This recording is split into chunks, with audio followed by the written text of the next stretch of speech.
সদ্য বিশ্ববিদ্যালয়ে পা রাখা এই শিক্ষার্থীদের কাছে ক্যাম্পাস মানে এখনও কেবলই জলছবি, রংমশাল আর রূপকথার পায়রাদের গল্প বলা।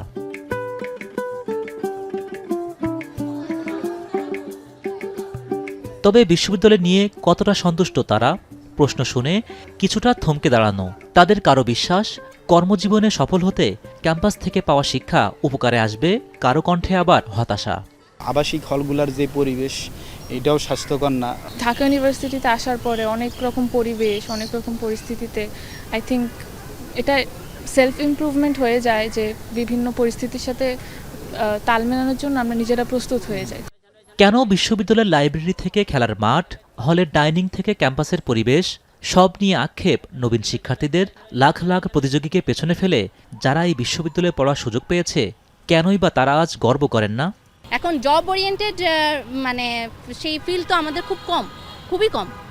একটা স্টুডেন্ট যেই সাবজেক্টে পড়াশোনা করে সেই ওরিয়েন্টেড জব তো আমাদের দেশে নাই। চলতি বছরে ঢাকা বিশ্ববিদ্যালয়ের বাজেট ধরা হয়েছে ১,০০০ কোটি টাকারও বেশি, যার মধ্যে শিক্ষক কর্মচারীদের বেতন ভাতা ও অবসরকালীন সুবিধায় ব্যয় হবে সিংহভাগ, আর গবেষণার জন্য বরাদ্দ কেবল ২১ কোটি টাকা।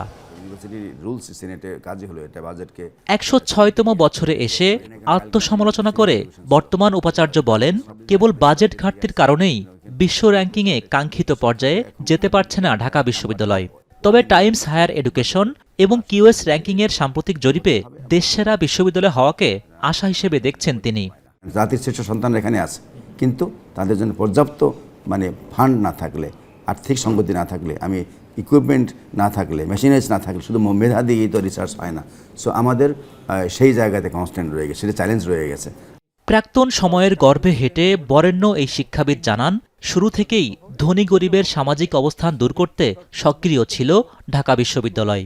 বর্তমানের মান বাড়াতে সবাইকে কাজ করার আহ্বান তার।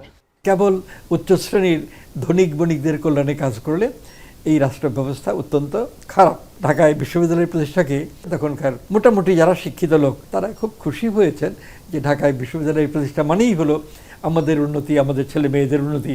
ভাষা আন্দোলন, মুক্তিযুদ্ধ, স্বৈরাচার বিরোধী আন্দোলন থেকে শুরু করে সর্বশেষ ২০২৪ সালের কোটা সংস্কার ও সরকার পতন আন্দোলনের মতো ঘটনাও বিশ্ববিদ্যালয়ের অর্জন।